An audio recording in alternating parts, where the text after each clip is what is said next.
All right, good evening, guys. Here we are.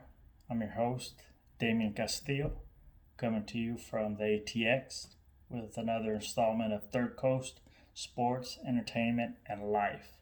Now, life is what this evening's episode is going to focus on. Today is February 25th. Well, it's technically the 26th because it's already after 1 something in the morning. So it's already Friday, February 26th. But I'm going to come at you guys with some real life stuff. I know mostly so far it's been sports, it's been wrestling. Well, it's all one and the same to me. Entertainment, it's been fun, it's been different things like that. But I'm going to talk to you about some real life stuff today. Real life stuff that I'm going through, that I'm experiencing, that I believe and feel and know that other people out there are experiencing as well. Number one, this is not a cry for help, so don't get it twisted. This is not a cry for help. Not that I am above asking for help when I need help, but I have a strong support system around me that I always make sure that they know where I'm at, what I'm going through, what I'm feeling, what's going through my mind. But just to make sure that everybody out there understands, this is not a cry for help. This is not I'm gonna hurt myself, harm myself video. This is not a woe is me, self pity type video. It's just a straight up where I'm at, what I've been through that has helped bring me to where I'm at, but also where many other people may be as well. And I hope that they see this, and I hope that they watch this, and I hope that it encourages them and helps them along the way. I'm gonna start out right now with a quote. If anybody ever watched Sons of Anarchy, great show. I thoroughly enjoyed it. I love Mayans MC. I hope it makes a comeback really, really soon. But there's a character in there, Juan Ortiz, Juan Carlos Juice Ortiz. Juice is what they called him. And it was probably my favorite quote through the whole series, because it was the one quote that I really felt. I was like, whoa, I heard it, and I was like, that's me. It sums me up. That's he's talking about me right there. So there is a one word, it's profanity. So I apologize for that, but I'm just going to read it in its entirety right here. So Juan Carlos Juice Ortiz says to Gemma, who was another character in the show, when she finds that he has been hiding in an apartment because he'd been banished from the motorcycle group. And he knows that if they find him and find out that he's been hiding, they want to kill him. Basically, he's dead to the gang. He just hasn't been killed yet. But he says this to her when he talks about he needs the group, he needs the gang, he needs the family. He says, I don't like being alone. I'm no good on my own. My head gets so loud and shit doesn't make sense. Nothing syncs up. I start thinking about my thinking and getting lost in the details of nothing. Nothing can pull me out of it. That's what is, to me, the most powerful quote out of that whole 7 seasons that it was. That quote right there. Because I was like, my goodness, it's like he's staring into my soul, staring into my mind, staring into my heart, and saying something that if I could put words to it, that would be it. I'm going to read it again. He says, I don't like being alone. All right, that's one part right there. I do not like being alone. I'm no good on my own. All right, that by itself right there is another really strong line. I'm no good on my own. He says that as he's fighting back tears. My head gets so loud and shit doesn't make sense. Nothing syncs up. Because why? What I'm thinking, what I'm feeling in my heart, none of it syncs up. It doesn't go together. It's all of it. It's all over the place. Nothing syncs up. I start thinking about my thinking. Think of that. I start thinking about my thinking. That's when we're just thinking in circles and things kind of seem like they've gone off the rail, and we're just thinking in circles and thinking of like the way I put it, I'm thinking of everything and nothing all at the same time. If you've been there, you understand what I'm talking about. You're thinking of everything and nothing at the same time. Your mind is racing. Your mind is going in 100 different directions. It's taking you absolutely nowhere at the same time. He says, Nothing syncs up. I start thinking about my thinking and getting lost in the details of nothing. Getting lost in the details of nothing. And then right here, nothing can pull me out of it. That right there is just really, really harsh many times. Thankfully for me, like I said, I have a support system. I have my wife, I have my children whom I love, and really good friends that I go to and tell them where I'm at, tell them what I'm feeling and what I'm going through. And they help pull me out of there. When I can't pull myself up and lift myself up, they pull me out. Because everybody that knows me, the one thing they always tell me that man, you got this, bro. You're a fighter. You got this. You're a fighter, man. I know you. If anybody's going to get through this, it's going to be you. If anybody's going to pull through this, it's going to be you because you're a fighter. And yeah, that's true. That is true. I am a fighter. But sometimes, I come to a point where it's like, I wish, can you take this round for me, bro?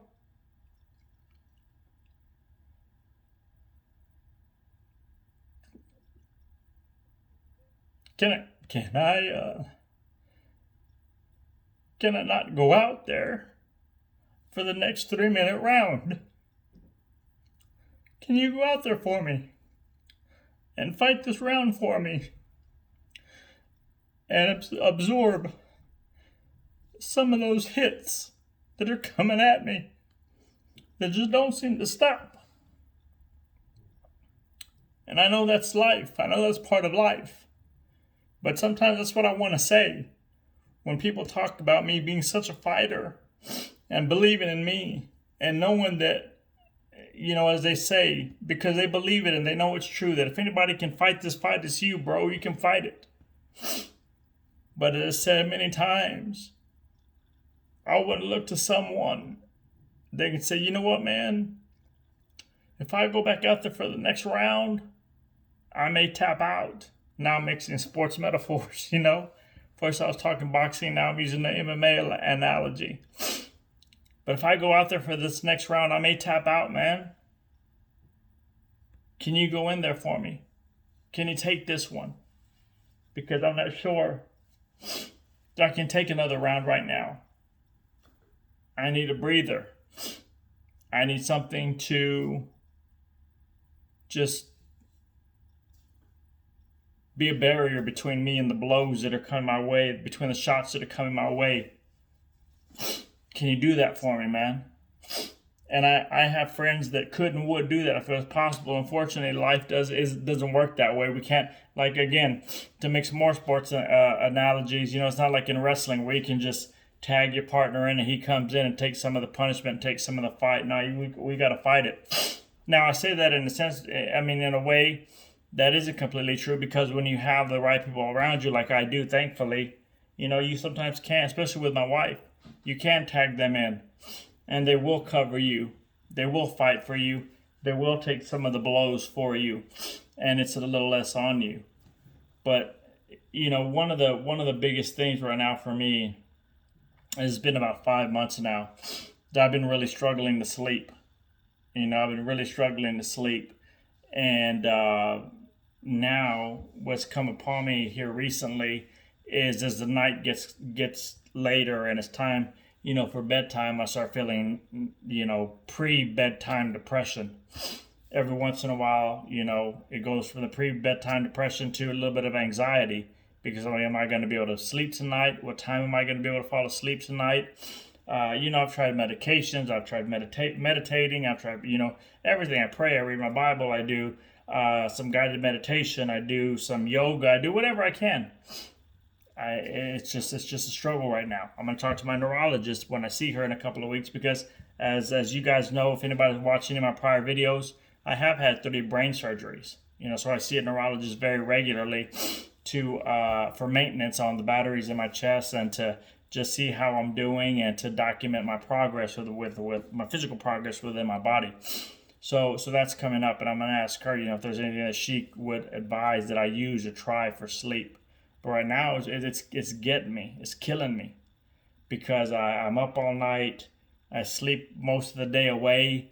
Wake up. It takes me a good little while to feel, like even you know, semi okay, semi good. I feel like trash when I wake up. I feel like crap when I wake up. But I gotta find a way to work it and get some work done and get some stuff in and things like that. And so it's hard. It's really rough. And so, like I said, the three brain surgeries are there. That's part of the problem. But here's the thing. There was a time before the surgery was even a part of the equation, and I was suffering from this affliction, this cervical dystonia. It's a movement disorder, somewhat like Parkinson's disease. And I actually went through a period of not being able to sleep, and I couldn't figure out why. I was like, why am I not sleeping? Why am I not sleeping? And I would find something to watch on TV or find something to do around the house or find something that, whatever it was. And then all of a sudden I realized that I was purposely keeping myself awake. So then once I realized that I was purposely keeping myself awake, the next thing to figure out was, okay, why am I purposely keeping myself awake? Well, as I undid that ball of yarn, so to speak, what I came to, and yes, this may sound about as ridiculous as anything you can ever hear, but I realized that I was keeping myself awake because I knew that every night that I lay down to close my eyes to go to sleep at night meant another morning of waking up in the same condition, waking up in the same pain, waking up with the same disorder. And so I dreaded going to sleep because it was like, for what? I'm going to go to sleep just so I can wake up in the same condition, just so I can wake up with the same ailment, just so I can wake up with the same disorder, just so I can wake up with the same physical issues facing me. And I started keeping myself awake purposely. And now subconsciously. Not at first I didn't know why. Once I worked through that, okay, it went away and I was able to get back to sleeping like normal. Now it's one of those things where I believe the depression is hitting me at night because nighttime comes and it's like, okay, what time am I going to be able to get off to sleep tonight? 2:30 if I'm lucky, 3:30 even if I'm lucky, 4:30. Am I going to be wide awake saying bye to my wife as she leaves for the office at 5:30 in the morning or moves to the living room to work from home, at 5:45 because sometimes she goes to the office 1 to 2 days a week, but she mostly works from home.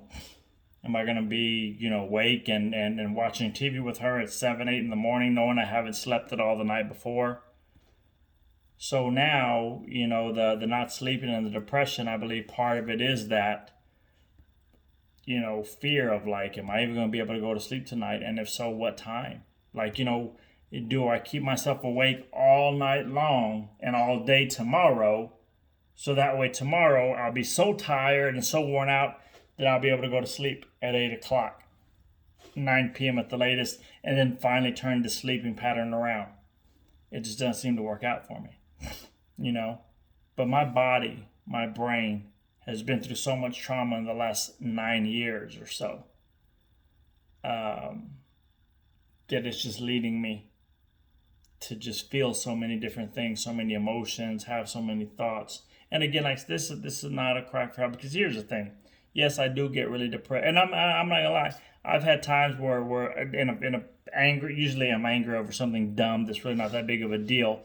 But I get so tired of life just throwing so much at me, seemingly at one time, that sometimes I have told my wife in the past. I told her, if I was not, because people think that people that take their lives are cowards, and I'm not saying this to make light of suicide in any way, shape, or form. But I've told my wife in the past, if I was not such a coward, I would get in this car right here. I would mash the gas as hard as I could and find the biggest concrete wall to just take it head on at 120 miles an hour and just let that be the end of me and the end of everything. But I don't have it in me. I'm too much of a coward to take my life, number one. But number two, if people were to psychoanalyze me, one of the things that they would probably say is that I'm a bit narcissistic. And one thing I learned working with corrections officers, there would be inmates that would say that, oh, I think I'm going to hurt myself. I think I'm going to hurt myself. They were never going to hurt themselves. It was a reason to get out of lockdown or get out of where they were. And where there was one inmate one time that pulled that, I'm thinking about hurting myself and this, that, and the other. And the psychiatrist, because we had the psych doctors that were there, they would come see the inmates. And, she told me, she's like, this guy right here, she said he would never, ever take his life, she said, because he's far too much. And this guy had a history. He'd been known in the county jail because he had been in and out of the county jail for like 15 to 20 years. So they all knew him. He knew all the COs, corrections officers. He knew all the psych doctors. He knew all the games to play. He knew everything. But she told me, she said, he'll never take his life, she said, because he's a complete narcissist. She said, and a narcissist, they just love themselves too much to ever take their lives. So, for whatever it's worth, that, like I said, this is not a cry for help. It's not saying that I'm thinking or even contemplating ever taking my life. Because number one, I'm too big of a coward to ever do it. Number two, I'm a bit of a narcissist to a certain extent, not big time, but to a certain extent, yeah. And like I said, I don't say that to make light of it, because suicide is a big deal to me, because I know on my father's side, he had a brother. I never met him. I was a baby when this happened. But he had a brother that shot himself in their front yard. He was an Army veteran, and he committed suicide in the front yard of their home, in his vehicle. I have a nephew. A few years ago, had a nephew, and he took his life. Hung himself in my father-in-law's backyard. My other nephew, his cousin, found him hanging in the backyard. They tried to resuscitate him, but it was far too late. He was already gone. And now my nephew that found my other nephew hanging in the backyard, he's a complete heroin junkie.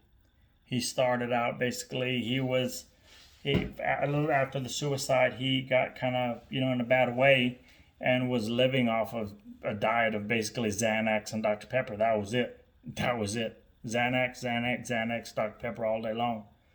Then he got into the prescription pain pills, which hydrocodone, which then led to complete heroin addiction. And now he chooses to live homeless. And among the homeless people, when he has a home that he could go to, he has a father he could be living with, but he chooses homelessness over a roof over his head because of this addiction that has him in such a bad way. I myself, I'm a recovered addict. I'm a recovered alcoholic, and I'm a recovered cocaine addict. Just earlier tonight, I was telling my wife, I said, my mind's been taking me to some dark places recently. I said, I'm really thankful for where I am at, because if I was not where I'm at, if I didn't have the foundation and years of not just sobriety, but recovery, and if I didn't do what I did for a living and have the encouragement of so many people and have the love and support of so many people, I said, if I were to decide to start drinking and go off the rails, it would be a sight to behold, because I guarantee you that I would do it in epic proportions, or in an epic proportion. I would hit the alcohol hard and heavy, and I would hit the cocaine hard and heavy. I told her, because I would want to be completely detached from reality as much as far as I could away from reality for as long as I could. I would want to be completely detached from reality. But okay, so then why don't I go get me a 6-pack of beer? Why don't I go get me, some vodka, some Cavassier? Those used to be what I used to like to drink liquor wise. Why don't I go get me some liquor? Why don't I go get me some beer? Why don't I give me a little G of Coke? That's it. I was even watching a show the other day, and it was a documentary on drugs, and I was watching these people put out this line of cocaine, and I was like, man, that looks beautiful, because that's exactly the way I used to make my lines. Then at the end, really lined up perfectly. Then at the end, and then towards the end, a little bit thicker. That way, that last little bit that you snort, a little bit thicker, a little more kick to it, a little more to it going up your nose. And I was like, man, that looks magnificent. That looks delicious. That looks beautiful. Does it mean I was craving? No, I wasn't craving it.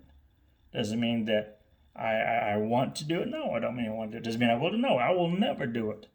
Because anytime that I even for a split second contemplate what it would be like to put a line of cocaine into my body or to put alcohol into my body, like every bell and red flag goes off. That what I should really say is this, the alarm of disgust is rang. And I think about what I would be doing to my body again. I think about what I would be putting in my body again. I think about what I would be putting my family through. And also I look and stop and think, there's no way that I would ever bring that stuff into my home. Sorry, I forgot to put the light on. I didn't have my LED light on right there. I even charged it up to make sure it was nice and charged. But there's no way. There's no way that I would bring that poison into my home. There's no way that I would ever try and get the bit of the light from the fan to not be in there. I would not bring that poison into my home. I will not let my children, my wife, see me under the influence. And again, be careful to what I say too, because I'm not judging people that drink. I'm not even judging people that are recreational drug users. To each his own. You know what I'm saying? I'm not condoning it, but I'm not judging either. But, life takes you to some dark places sometimes. Your mind, and it's one of those things. Here's the thing. When your mind takes you to dark places, when you find yourself in a dark place, the problem is this. My bills are paid. My family's happy. My children are all healthy. My marriage is strong as could be. Everything is wonderful. So why the depression? Why the darkness? Why the heaviness? I don't know. We come to these places and look at them and say, and I look at them and I say, number one, what am I doing here? Number two, how did I get here? Number three, why am I still here? Number four, what do I need to do to not just get out of here, but stay out of here?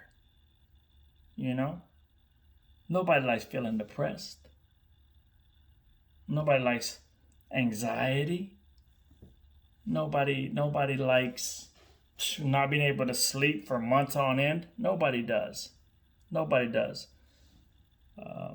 going to take a quick drink of water. You won't even miss me while I'm gone. Give me a quick second. But here's the thing, we've been dealing all with this whole pandemic thing for all of 2020. I'm right there with you. Been dealing with it. It's affected the way I do my job. It's affected my wife because she's not working from home, which people think, oh, it must be so great. No, it's really not, because we get no sense of normalcy. Just when I started having a routine and a sense of normalcy, boom, my wife started working from home again. And it's great because I love having her around. I love being around her. We love being around each other. But it totally took away all my routine. It totally took away all what was normal for me from that point forward. And here's the thing with that. Now, I know that may sound selfish, but let me explain. So, early in 2018, I can't remember exactly when it was, but it was, I'm going to say April. And, people may get upset at me for not knowing exactly when it was. I should know this date.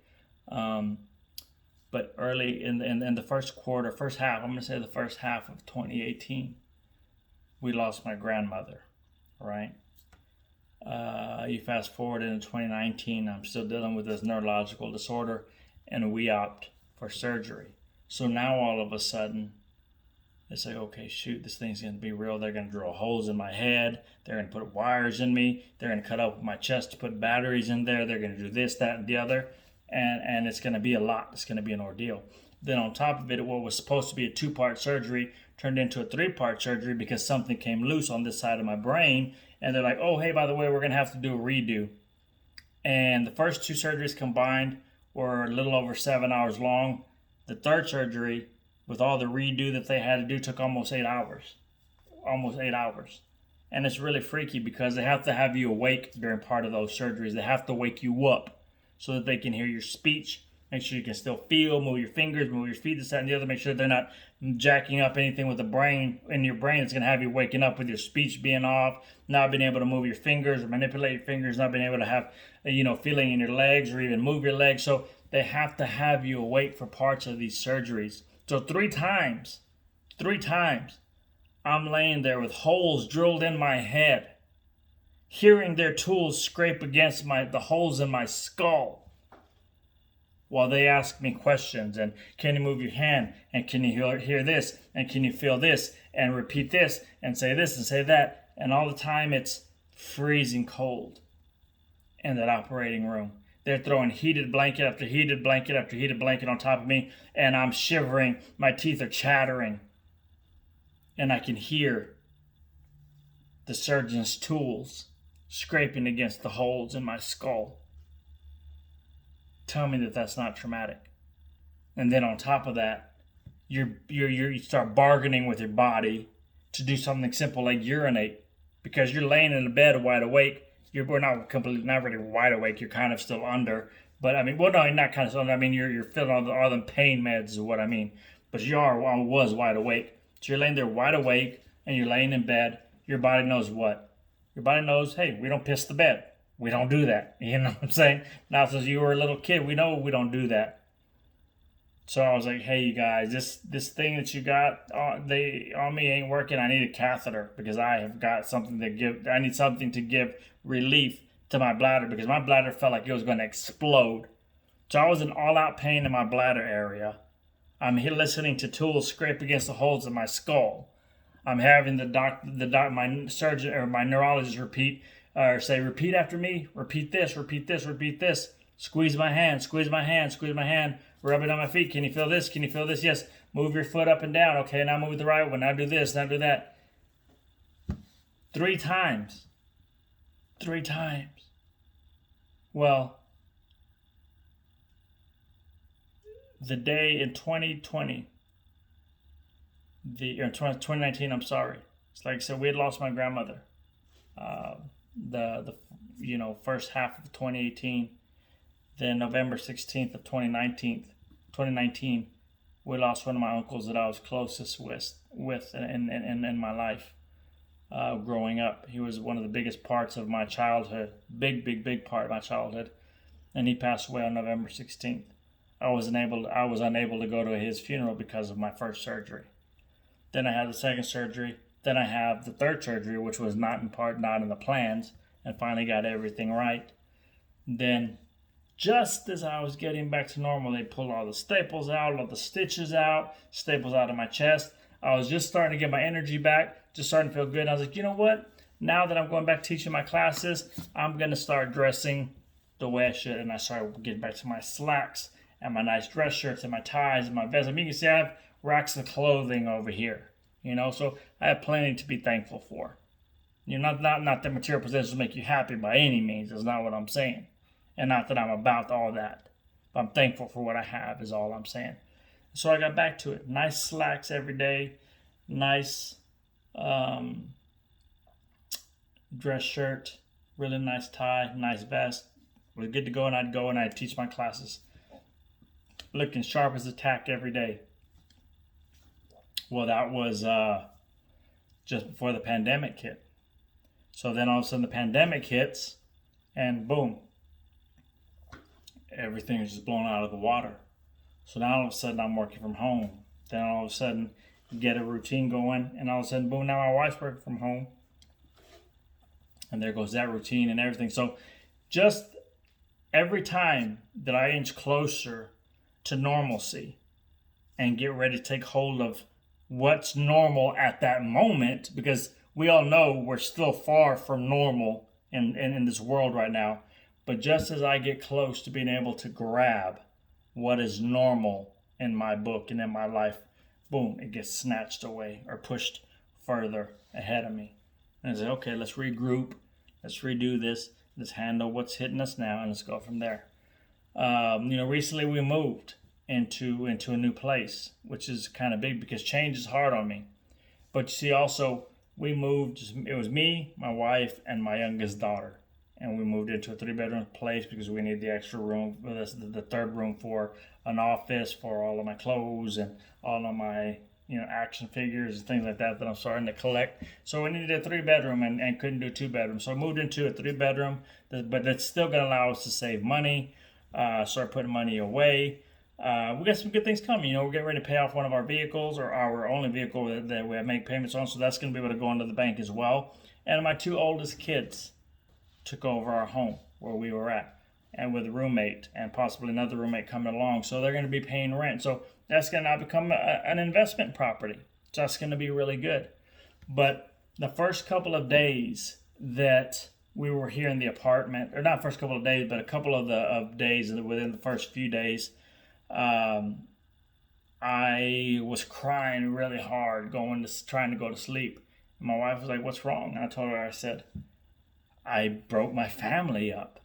I deserted my son. My son is going to be 21 in July, but still, I mean, all he knows is living with us. He had not yet ventured out. My oldest daughter is 23. She'll be 24 in May. We have a granddaughter through her. And she's been on her own for a little while already. My son has not. And I'm like, man, I deserted my son. I left my son. I took everybody away from him. That really hurt.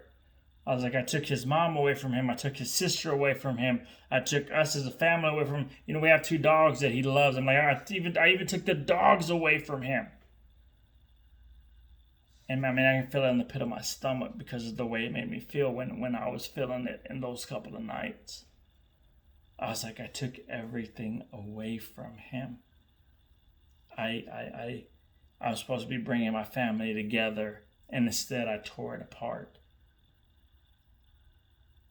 I abandoned my family. I abandoned my children when I should be bringing us together. But I sent my son and daughter a long text that night because I wasn't sure if they were working or at home or what they were doing, and I explained to them, and I'm in tears this whole time that I'm typing this text out, just tears. Man, not just not a little tear here. I'm talking tears streaming down my face.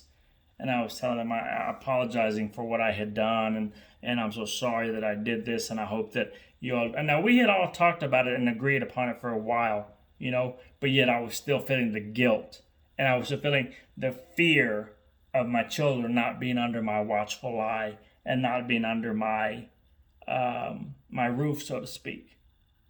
And so I was fearful. I was ashamed that I had broken my family up. I was afraid that my children are now out there on their own. They have a roof under their home bigger than any apartment that they could possibly have. So that's good.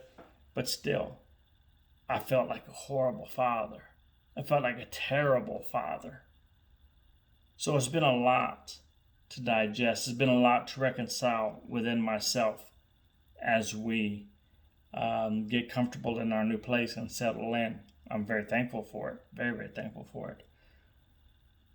But like I said, there's many things that we experience in life, and it's like, okay, so we're experiencing this and this and this, and life is good. Life is going well. So what's with this heaviness? What's with this darkness? What's with this place that my mind has me in and has taken me to? I know some people have clinical depression, where they need medicine. They need a doctor. They need something. And do what you have to do. Do whatever you have to do, no matter how somebody may judge you, no matter what somebody may think. For me, it's more about bouts, seasons, I should say, seasons of depression. And I don't usually worry about it. I usually brush it off because it's usually a week or two at most, and it's usually rooted in something that I know what the root cause of it is, so I can reconcile it, I can work through it, and then boom, shoo it away, and I'm good to go. But now this is going on months now of not sleeping, which has now led to a good month to 6 weeks now of I feel good in spots of the day, and then all of a sudden just boom, I feel heavy. Boom, I feel really depressed.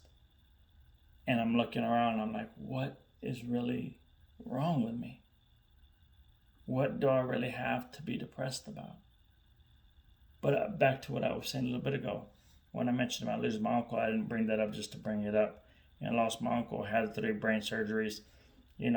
was just getting back to normal in 2020 and teaching my classes and getting dressed up and feeling really, really good about myself. But when the pandemic hit, took all that away. Okay, we can now do our classes from teaching from home, teaching remotely. So then great. You know, it was a boost to the business.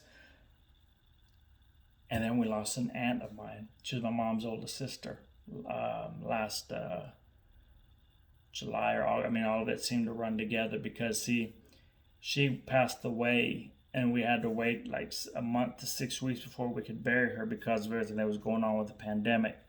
That right after we buried, like literally right after we buried her, we lost my uncle, who was my mom's youngest brother. So my mom lost her oldest sister and youngest brother, you know, about 2 months apart at most, but it felt like less than that because the funerals were so close together.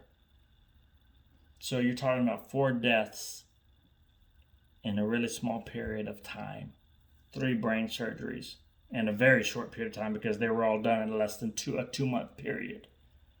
The pandemic, you know, a big move, which is, you know, like I said, any change is big for me, but a big move, children growing up,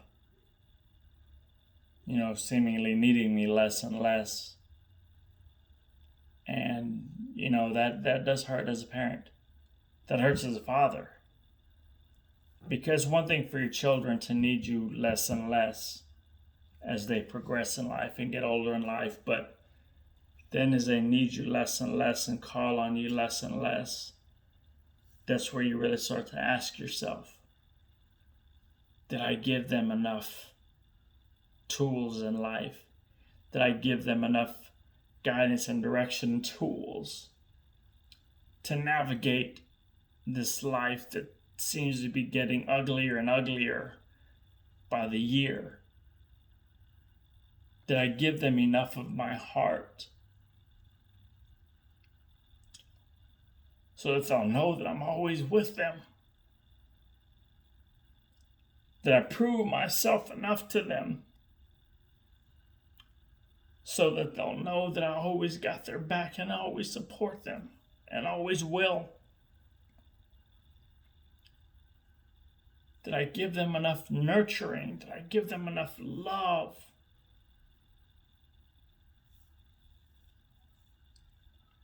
To never allow this world to turn them into a cold-hearted person, a hard-hearted person? Did I give them enough love? Enough encouragement? Enough nurturing? Enough guidance? Enough leadership? Did I give them enough of me?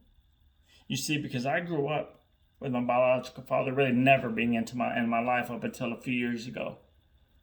My stepdad raised me. When I say dad, I'm almost always talking about my stepdad because he raised me from the time that I was a baby. But he wasn't the warm fuzzy type, the huggy type, the I love you type. That just wasn't him. He's more that way now. In his older years when we chat and talk, he's quick to say I love you and stuff like that. But none of that will ever compensate for the fact that, you know, hey, I grew up with daddy issues and they jacked me up. I became a very toxic person for many, many, many years of my life. The sole reason being my daddy issues made me and then, you know, growing up in a dysfunctional family, domestic violence and all of that, alcoholism and all of that, you know, watching my grandfather drink himself to death, basically. So it's a lot to entangle when, you know, so I'm not even going to go down too many roads because I don't want to go this way and that way and this way and that way and then, you know, not even get to the point of my video. My point, and I'm about to wrap up, my point is just that I know I'm going to get through this.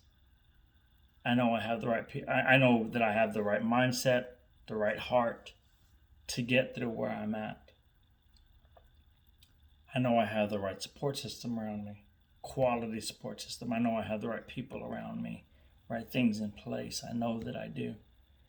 And I know I will get through this. I'll fight through this. I'll defeat this. I'll conquer it. I know I will. But knowing that doesn't make it any easier. It's not going to make tomorrow any easier for me. It's not going to make being awake all night tonight any easier for me.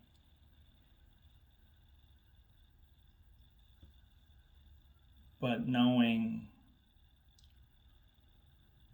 that somebody out there might watch this and realize that, there are other people fighting the same battle that they're fighting, stepping up to the same demons that they're having to fight, stepping to the same whatever. I don't even know what else to say. But you're not alone. And also we have to understand, no matter what we're going through, we have to understand there's somebody around us, there's someone next to us with a big smile on their face that is absolutely hurting inside. What are we willing to do about those people that are hurting? And hey, if they choose to never open up, then we may never know. But if they do, are we prepared? Because sometimes it's not always about giving words of wisdom or giving words of advice. Sometimes it's simply about listening. Sometimes it's all that people need is someone to listen to what they're feeling, what they're going through, where they're at, what they're dealing with, where they've been. Because listening shows love. It shows that you care. It's listening, not even giving advice, not even giving wisdom. Now, if they ask for it, yeah, that's one thing. But being able to show somebody that you love them enough, that you care enough to simply listen. Now that can be life and death sometimes. So learn to listen to people around you. Learn to love them and encourage them. Allow them to lean on you. Allow them to, or help them to know and understand that you're there to battle with them, not against them, but with them on the same team. That's what we need to do. Encourage one another, listen, and we need to understand and know that we are not alone in what we're going through. Juice Ortiz said, "I'm no good on my own." Well, you're not on your own. You're not alone. You have people that care. You have people that love you. You have people that want to encourage you. You have people that want to see the best for you. Just that I know that I have people in my life that want to see what's best for me. They want to see me full of joy. They want to see me full of peace. I know that that's what people want for me. And I thank them for that. You're watching this and you're one of those people. I thank you because I know that you want to see me full of joy and peace, not depression and anxiety and all of this other stuff. So I love you and I thank you for that. So we need to come together. We need to unite. We need to give a voice to the voiceless. We need to give strength to those that feel weak. They're not that they're weak, but that they feel weak. They feel worn out. They feel like, man, if one more thing hits me, if one more thing just deals a body blow to me, that's it. It's going to be a knockout punch because I can't take anymore. No, let me tell you, it's not going to be a knockout punch because you have so much more in you than you'll ever know. And when those shots keep coming and you keep taking them, yes, it hurts and it sucks and we get caught up in the moment of that barrage of punches. But let your mind and your heart also understand that you were built to take what is coming your way And you were built to be able to not only stand firm, but fight back viciously, fight back violently, fight back in the strongest way that you never thought you could, and regain and maintain what is yours, and that is peace, joy, love, self-esteem, affirmation, all of that stuff. It's yours. So don't give it up easily. Fight for it. Cling to it. Hold on to it. When you're done holding on to it, let it be full of claw marks, because you had to hold on to it so tightly as it was trying to be ripped from your hands. But you refuse to let go of your joy. You refuse to let go of your peace. You refuse to let go of your love for life. So now when you look at it, it's not all perfect and beautiful. No, not even close. It's full of my claw marks. It's full of my pressure squeezes that I put on it. It's all mangled and it's all misshaped and it's full of claw marks, but it's okay, because that represents those claw marks, that mangled up, misshaped whatever represents your refusal to let go of your peace, your joy, your love, your self-esteem, your self-worth. So hold on to it at all costs. Fight for it at all costs. And know that people are there fighting the same battle that you're fighting. And know that people are also there willing to fight the battle with you, side by side with you, arm in arm, locked, ready to go to war with you and for you. And you fall down, you stumble, they got you, and they lift you up, and they keep you feeling strong, and keep you feeling like you got this. Because you know what? You do got this. You do got this. So stay in the fight. Keep doing this thing called life with us. Everybody watching, keep doing this thing called life. Ask for help when you need it. Tell people how you feel about them. Tell people you love them, you need them, you appreciate them. Tell them how much they lift you up. Tell them you need support. Tell them you need more support. Tell them you need more encouragement. Tell them you need prayer, whatever it is that you believe in. Tell them. And I guarantee you they will gladly give it to you in abundance, because people love you. They care about you.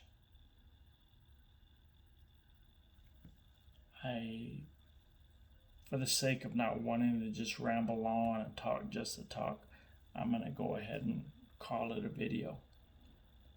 But if anybody needs anything, reach out to me, email me, message me.